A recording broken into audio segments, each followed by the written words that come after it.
Clara lived in a town where nothing ever seemed to change. The same streets, the same faces, the same routines, repeated until days blurred into years. She ran a small bakery on the corner of Main Street. To customers, it was charming. Warm bread in the morning, friendly service, a place where tradition lived on. But when the last loaf was sold and the lights dimmed, Clara often found herself standing alone behind the counter, staring at the rows of empty shelves. A quiet question tugged at her. Is this really all my life will ever be? She didn't hate the bakery, but there was a hollowness she couldn't name. She dreamed in flashes, images of color, music, community, a space that pulsed with life beyond just bread and pastries. Yet each morning, the dream was swallowed by routine. Flour, dough, ovens, same sunrise, same apron, same quiet ache. One night, restless and unable to sleep, Clara pressed play on an old CD a customer had once gifted her. "You'll like this," they had said. It was Earl Nightingale's The Strangest Secret. His voice was steady, measured, almost hypnotic. "You become what you think about." The words landed like a thunderclap. Clara froze. She had been so convinced her life was small because her circumstances were small. But what if it was the other way around? What if her circumstances were only the reflection of her small thoughts? Nightingale's words echoed in Clara's head. "The mind, like the land, will return whatever you plant." She pictured a stretch of dark, fertile earth, open, waiting, indifferent. Whether you drop in a kernel of wheat or a seed of poison, the soil accepts it. It doesn't argue, doesn't reject, doesn't say, "Are you sure this is what you want?" It simply returns what you give it, multiplied. For the first time, Clara turned that analogy inward. She began to observe her thoughts with the eye of a gardener, and what she saw startled her. Most of her inner dialogue wasn't conscious choice, it was habit. Like a song stuck on repeat, her thoughts cycled through the same phrases. "I'm not capable of more. I'm not special. Other people create amazing lives. I just survive mine." These weren't occasional passing thoughts. They were the roots she watered every single day without realizing it. Each time she sighed at her reflection in the bakery window, each time she dismissed an idea before trying, each time she compared herself to others, she was scattering weeds across the soil of her mind. And the strangest thing?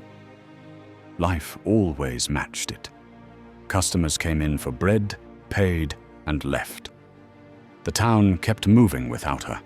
Her days were predictable, small, safe, exactly the shape of her thoughts. She remembered Nightingale's voice. "If we think in negative terms, we will get negative results. If we think in positive terms, we will achieve positive results." It sounded too simple, but suddenly she realized simplicity doesn't make it untrue. Gravity is simple, too, and yet it rules everything. So Clara asked herself, what if I've been letting weeds grow, not because the soil is bad, but because I've never planted anything else? For the first time, she felt a flicker of responsibility, not in the heavy, guilt-ridden way, but in a strange, empowering way. If she had grown a life of limitation from seeds of limitation, what might happen if she planted something different? The next morning, Clara did something she hadn't done in years. She sat at the front window before opening, pen and paper in hand, and asked herself, if I could live any life, what would it be? The image returned instantly. A space alive with conversation, music, art on the walls, people connecting over ideas as much as over food. A cafe that wasn't just about bread, but about belonging. She wrote it down. I run a thriving creative cafe where people feel alive.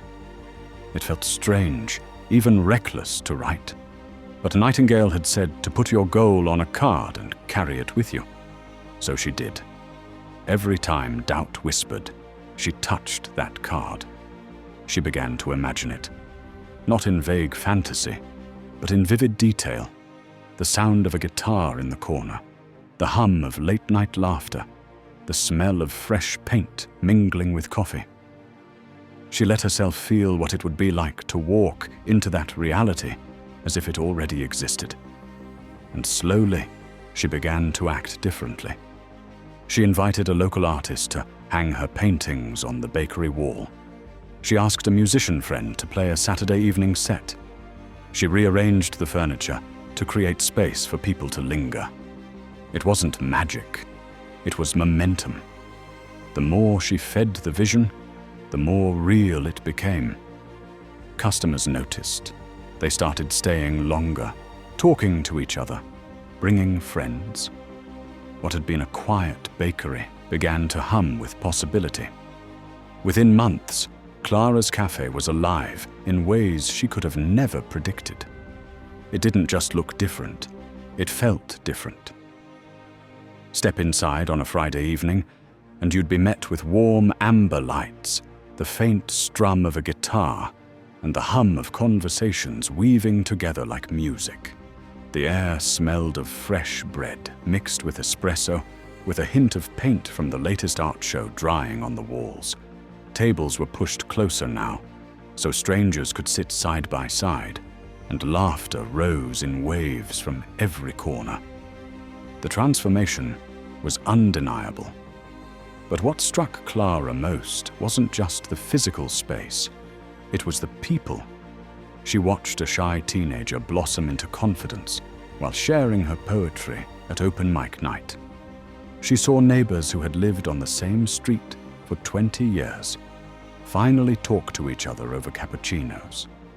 This was more than business. This was creation.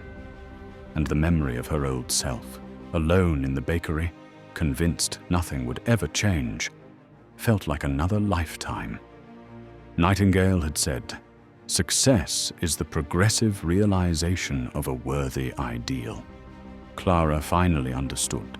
Success wasn't about luck or sudden windfalls or achieving a picture-perfect end goal. It was about moving steadily toward a vision that mattered. It was about planting a seed and nurturing it until it grew into something undeniable. Her cafe wasn't proof of luck, it was proof of law.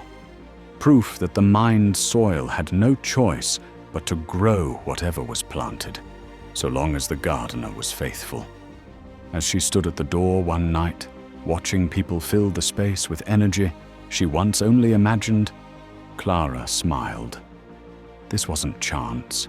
This wasn't random. This was the harvest of a thought she had carried, protected, and believed in long before anyone else could see it.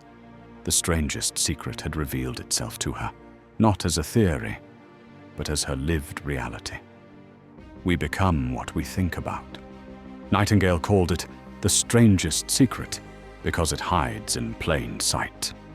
It's not complicated. It doesn't require luck or privilege or special talent. It requires clarity and persistence. Every one of us is planting seeds in the soil of our mind every single day. The only question is, are you doing it consciously or unconsciously? Most people let their environment do the planting for them. The news, social media, gossip, fear, all of it dropping seeds of limitation, seeds of conformity. They don't even realize they've ceded control of their own garden. Clara's story is a reminder that the soil will return whatever is planted. It doesn't ask whether you meant to plant weeds. It doesn't care if you were careless. It grows what it's given. Nightingale gave us a process so simple it's almost laughable, and yet almost no one does it. Step 1. Decide clearly what you want. Don't hedge. Don't blur it with doubt. Name it. Step 2. Write it down. Carry it. Remind yourself of it daily. Step 3. Think about it every single day. Let it dominate your inner world. Step 4. Act in alignment with it. Even small steps water the seed. That's it. That's the strangest secret. The difference between lives that flourish and lives that stagnate is not fate, it's focus. Clara wasn't chosen. She wasn't lucky. She simply stopped planting weeds and started planting vision. And over time, reality had no choice but to reflect her new crop. This is the hidden paradigm. You don't become what you wish for, you become what you think about. So I'll ask you, if your life right now is the harvest of your past thoughts, what are you planting today for your future self to walk into? Because whether you tend the soil consciously or not, the harvest is coming.